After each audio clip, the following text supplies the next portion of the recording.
August 31st, 2016, and this is KBIA's News of the News. Our weekly roundtable on media behaviors comes to you from the Futures Lab studio at the Reynolds Journalism Institute. I'm Amy Simons, and here with me are my colleagues Mike McKean and Ernest Perry. On our program this week, a new player in the nightly news game. We'll talk about Vice News Tonight, set to debut on HBO in late September.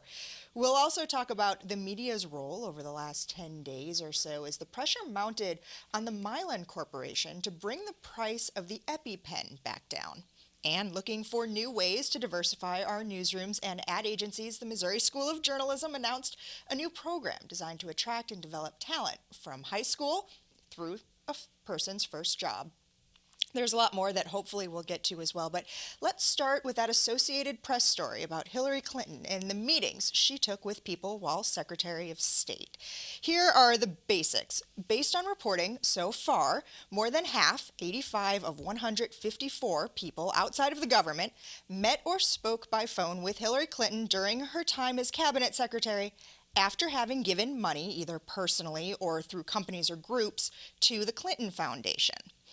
Now, that story broke in a tweet that read, "Breaking AP analysis. More than half of those who met Clinton as cabinet secretary gave money to Clinton Foundation."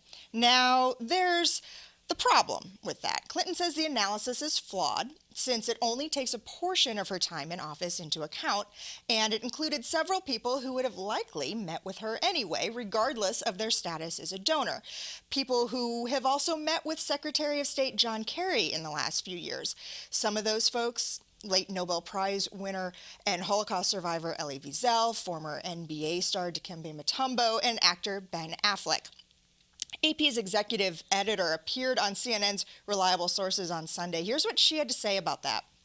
Because you spent so much time working on this story, did you feel the pressure to publish something, even though so many critics have said it didn't amount to much? Well, I do think it's interesting. We didn't say it amounted to, the end of the world. We said this is an important and interesting thing that people should know about Clinton's tenure in the highest office that she's ever held, Secretary of State. Who did she meet with?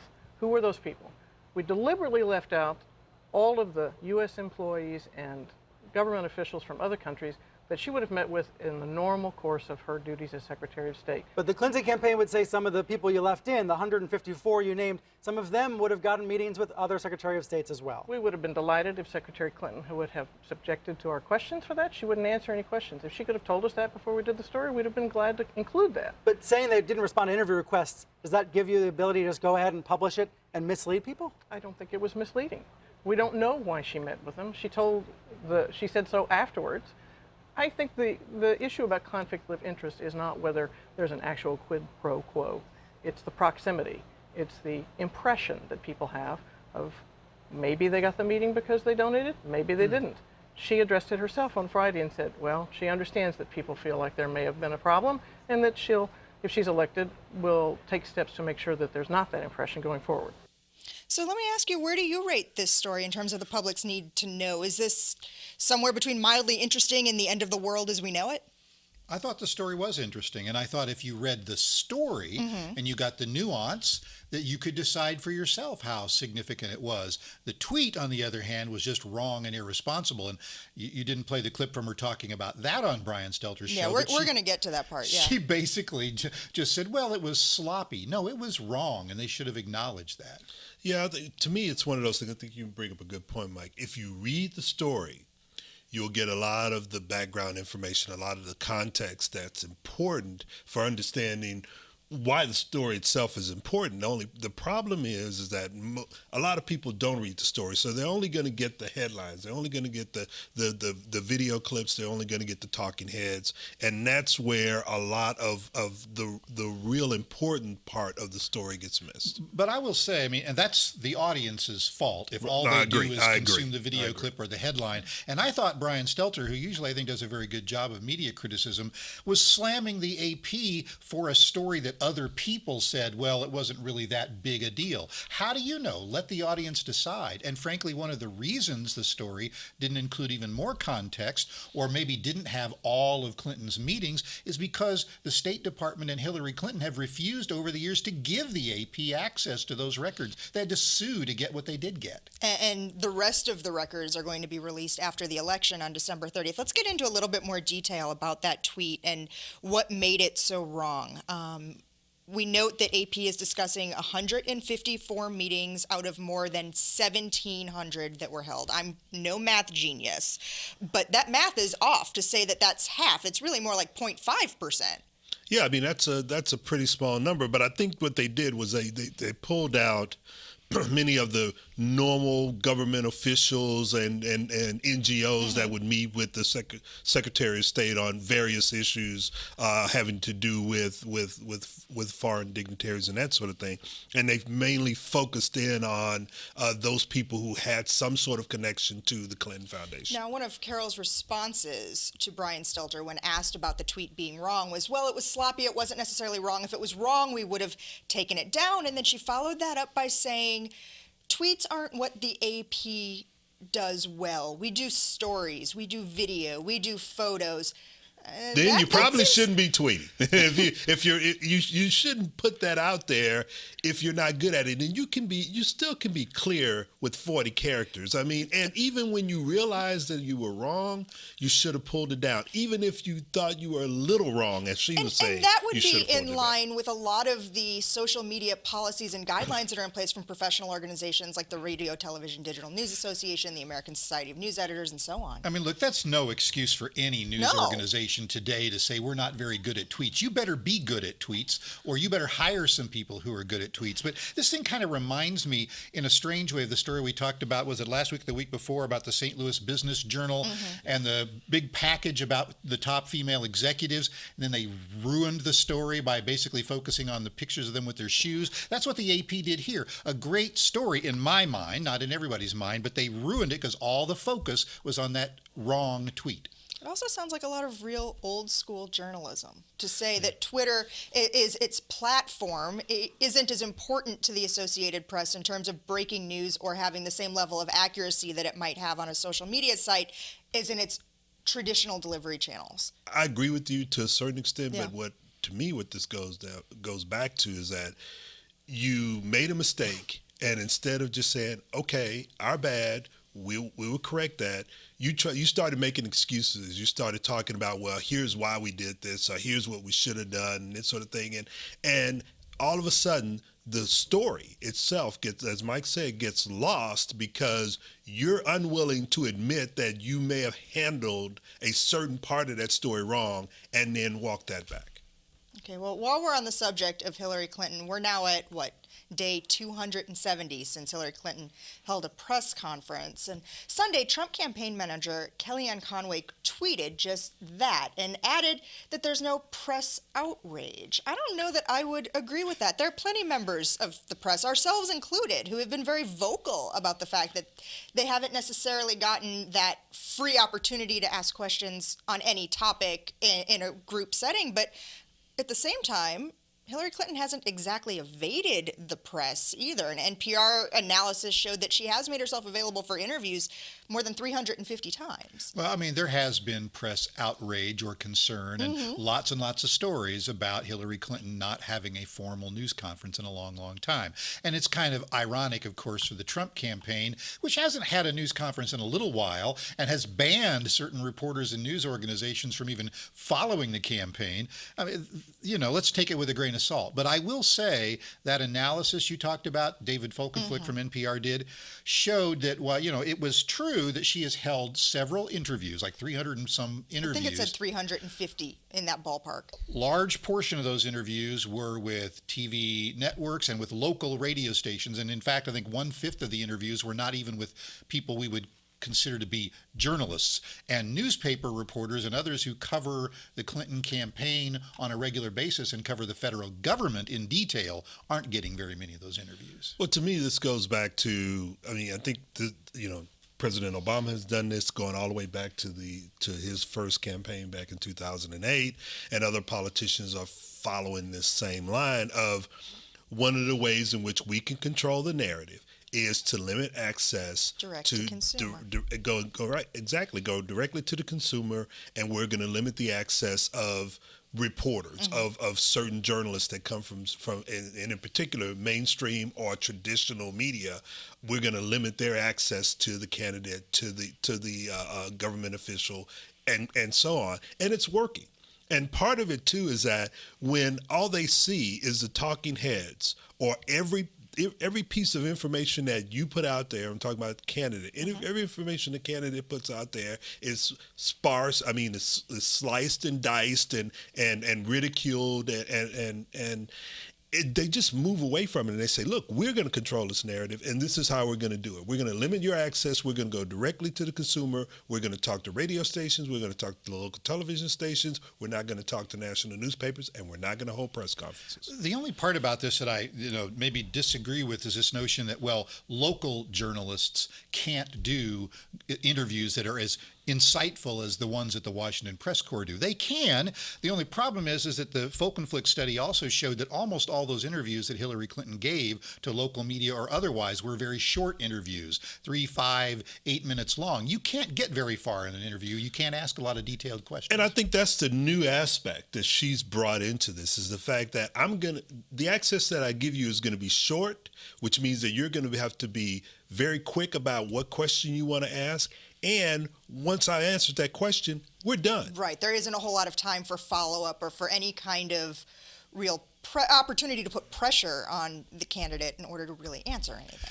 And, both campaigns now, as a New York Times story I think we have on our links blog, shows that even when the press corps is following Clinton or following Trump to campaign events, they don't get to ride on the same plane, so they don't get to see how the candidate is interacting with their aides or responding to things in real time.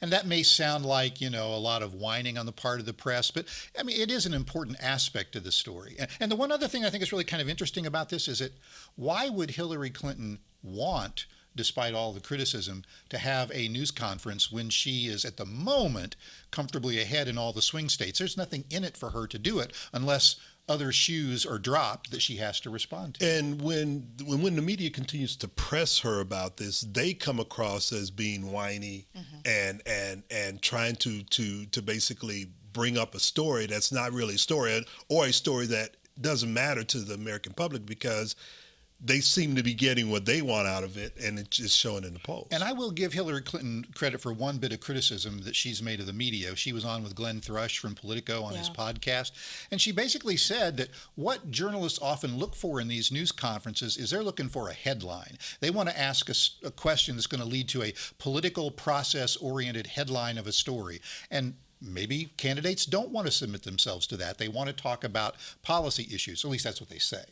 Okay, well, our next topic, anyone with an allergy knows all too well the skyrocketing price of EpiPens and the pressure that the media has put on its manufacturer, Mylan, to bring those prices back down. This is a story that people have been talking about for months, really, the cost of these devices and families needing to pay for new ones, especially as the school year is starting, because they have some short shelf life in terms of expiration dates. But this really came to a head very quickly, given that it has been talked about on the local level for so long. This is one of those issues where, one of those stories where social media pushes it out to the larger audience, because you had parents out there who were incensed about how quickly the price of these EpiPens went up, and how they were not able to get any kind of information about why those increases were happening.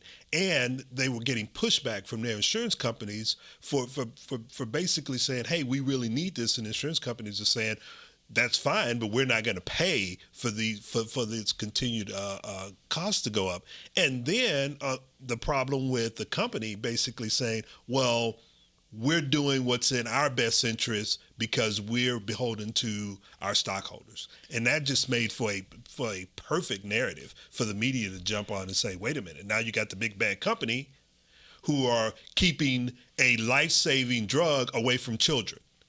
Run by the daughter of a senator. Exactly, Right. Exactly. I mean, kudos to the news media for really shining the light on this story. I will say, and I would rarely say this these days, a House committee, House of Representatives committee, seeking documents from Milan actually, I think, prompted the media to focus on this story in the most recent instance anyway.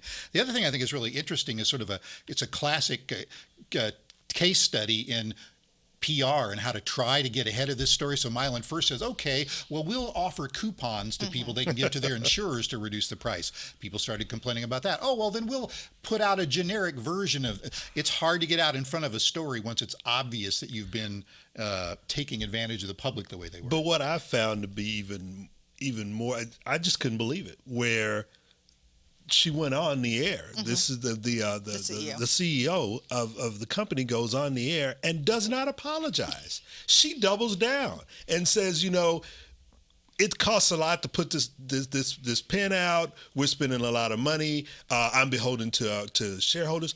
I'm sitting there watching this interview. I couldn't believe that she wouldn't say, well, we're going to do everything that we can to try to bring down the cost. She didn't say that. She started talking about coupons. Yeah. I just couldn't believe it. Milan is definitely at fault here, but I will also say that our healthcare system, as some journalists have pointed out, is also at fault because basically our insurance companies are papering over these high drug prices by covering them instead of making sure that we bring down the cost of healthcare. And interestingly enough, Maddie Alexander, who is one of our recent master's graduates, who's now a data journalist for Bloomberg BNA, published a story either late last night or early this morning, I saw it, doing a data analysis of other prescription medications that have risen at the same rate, if not higher than the EpiPen, but because they are cheaper prescriptions in the first place, I think one of them was oxycodone and acetaminophen mix, because they tend to be a lower price prescription to begin with. If it started at $12 and went up to $24, people weren't nearly as alarmed as the EpiPen, which again went up hundreds of dollars. But I think the other thing is that the whole lack of regulation, because the EpiPen in Canada is almost 3/4 less than what they're charging here, because there is regulation and the government there won't allow it. Now, I know some people are going to say, okay, you can't have the government regulating business and that sort of thing. But when you have this going on, there needs to be some sort of regulation involved in dealing with this. Okay, well, stop me if you've heard this one before. We're talking about a new player in town, someone who wants to break the mold and give the people the news they want on their terms. Well, there's a new player in town, and it promises it's going to break the mold and create a television news program that gives the viewer what it wants on its terms.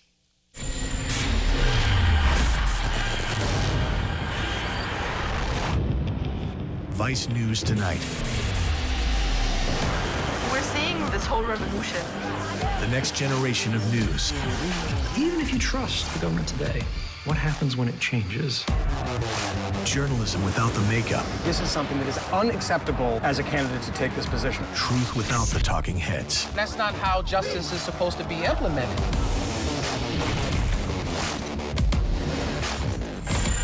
This is not the nightly news. Moments like this, you can't remain silent. This is Vice News Tonight. See the world differently, 5 nights a week.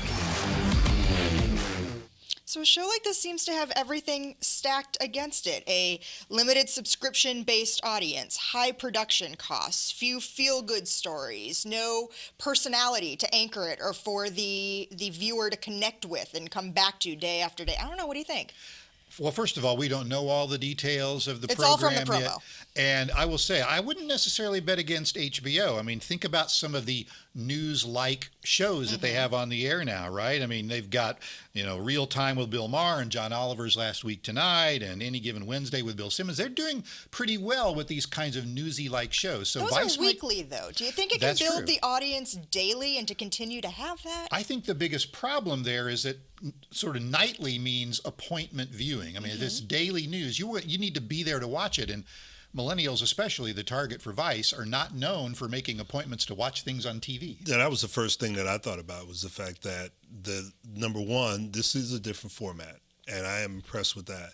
But to actually have someone sit in front of a television and watch it on a daily basis at a set time, that's not HBO's normal operation. They don't normally do that. So it's going to be interesting to see if they can use some of their other applications to make that happen, like HBO to go or something like that. HBO Now. Or HBO Now, where people can pull it up later on during the day and use that. It's going to be interesting to see if they sort of pivot toward that as a way to reach the audience that they normally reach on shows like this. If they stick to the kind of content that Vice is known for, I mean, I think that content really resonates with the audience they're trying to reach. Online for years, they've done a good job with that sort of in-your-face, first-person, documentary-style journalism, not a lot of anchors in the way, as I said, without the makeup. I mean, they do a good job of that. And without the pundits. And they've done a good job of that weekly, both on the HBO show, and then they have their own cable channel now called Viceland, which runs a lot of this kind of content, and it seems to be doing pretty well. And the interesting part of this is that, as with the networks, HBO's not beholden to the advertisers, and so you're not going to have that sort of relationship going on in this, and I think that's going to help them in other ways. But I still say the distribution is going to be a problem. Well, and it did say at the end of that promo that HBO Now will have a 30-day subscription trial. So maybe there's a hope in 30 days that they'll get enough of an audience that people would be willing to subscribe long term. I don't know if that's going to happen, though. It's interesting because it's kind of that promo was also the sort of Vice style in your face, but the rollout is kind of a soft rollout because they're doing it the night of the first presidential debate and the night of a Monday night football game. So if it doesn't go really well, the numbers aren't really that great. No one's going to be watching to tell. Yeah, well, Meredith Clark is a professor at the University of North Texas. She's someone that I engage with from time to time on Twitter, and this week she wrote a column on Pointer, challenging media professionals to look outside the pipeline when filling newsroom jobs. She asserts that our profession relies too heavily on antiquated methods of finding the best people for the job, and as a result, our newsrooms don't have the diversity we need to cover our communities effectively. The timing on that column is interesting because just this week we announced an initiative here at the School of Journalism that's designed to create a type of pipeline, one that identifies diverse, talented high school students and educates them and mentors them through high school, college, and into their first media jobs. Of course, this is still in its earliest stages, but how will we see it implemented in the coming months and years?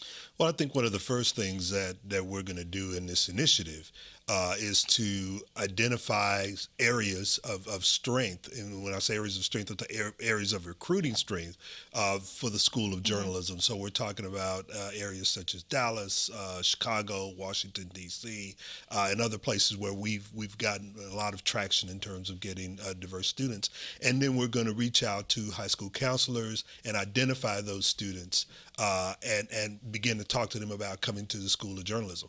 At the same time, we're going to be talking to industry leaders about going into those high schools with us to connect with those students and become their mentors while they're in high school. And then that begins the process of building that pipeline so that they come into the school, they have a connection with the industry mentor all the way through school and into the first job, because even as they come through the school, they have that mentorship, they struggle, we can help them there. But that first job also becomes a struggle because you're in an environment that may not be as welcoming as it normally would be. And those first 2 years into the job is when that mentorship with the professional can really help.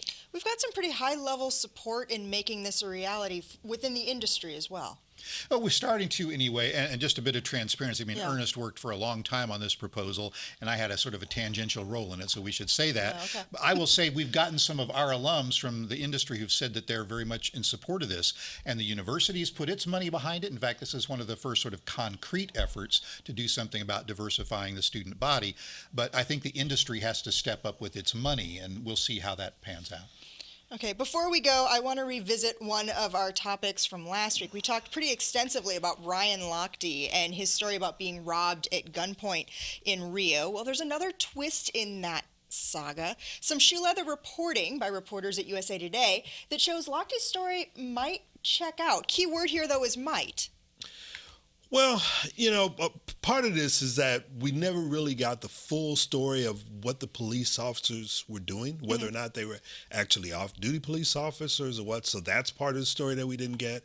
Once the story, or Lochte's story, begins to crumble about their participation in what they did, once all that came out, it sort of overshadowed what was happening behind the scenes in terms of police department and that investigation and that sort of thing. So I think what we found out is parts of Lochte's stories checks out, but what he left out overshadows a lot of that. So the USA Today managed to do this by keeping people on the ground in Rio.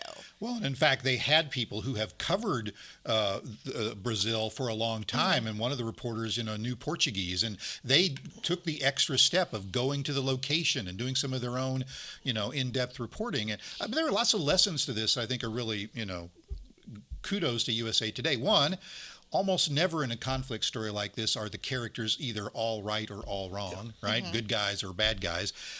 They didn't claim that Ryan Lochte was right and the cops were wrong. They just said, here are some things that you should probably consider. And I guess the other thing is that they're basically saying, we need to invest the time in telling a story and not get caught up in the narrative, not get caught up in what people are wanting to talk about. Let's give you the real story, even if that means we're not going to be first with the story, but we're going to be best with it. Well, and that to me is the difficulty in covering stories like this, is the whole time element. Everyone wants to be first on that, and once that first narrative gets out there, it's hard to roll that back when you get more facts, because now all of a sudden, or the first narrative and the second narrative, exactly, and now a third narrative. Exactly. Now you get a third narrative, and the problem with the third narrative is probably closer to the truth. The problem is that the story is gone. People have moved on to something else. I could even say this goes back a little bit to that first story about Clinton. She didn't want to release the documents. Hey, the Rio police are not releasing the evidence and the testimony either, so how can journalists tell the full story if they don't have access to all of the information? Well, and the USA Today reporters have said that they do continue to request comment from the Rio police. They have not gotten it yet, but they do also acknowledge if that comment comes, the story could take an entirely different narrative as well, that there could be another bombshell here. And it could be a bombshell. The question is it a big enough bombshell to draw the public back into that story? I think the most interesting aspect of what they reported, though, is the fact that these two security guards were also government law enforcement employees who were moonlighting doing this extra work. And they apparently did pull guns. Now, there may have been all kinds of language issues and things that compounded the story. And clearly, Ryan Lochte tore down some kind of poster or something. They were drunk, so they weren't innocent by any stretch of the imagination. But what were these police officers doing, pulling guns on young people for maybe tearing down a poster? I don't know. What were you going to say? And I was just going to say, to me, it's just one of those stories that it's going to keep coming out. It's going to be hard to figure out, where do you get to the truth? And when you do get to the truth of the matter, it may be in court. But Lochte's not going to go back to Brazil to stand trial. Not voluntarily. Not voluntarily. And by the time the story comes out, is anybody going to even care anymore? Exactly. Or are we going to all have moved on? Well, that music means we're pretty much out of time for this week. I'd like to thank you for spending the last half hour with us. You can read more about the topics we talked about today on our links blog. That's under the Programs tab at kbia.org. Like us on Facebook or follow us on Twitter. Our handle is @viewsonKBIA. These are all great ways to watch and listen to our program again. Leave us comments, questions, see previews of what we'll be talking about next week, and more. Our thanks to RJI's Travis McMillan for directing today's show, and to Pat Akers for handling the audio. Megan Sheets is our associate producer. I'm Amy Simons. Be sure to join us again next week when we're back with you for another edition of Views of the News.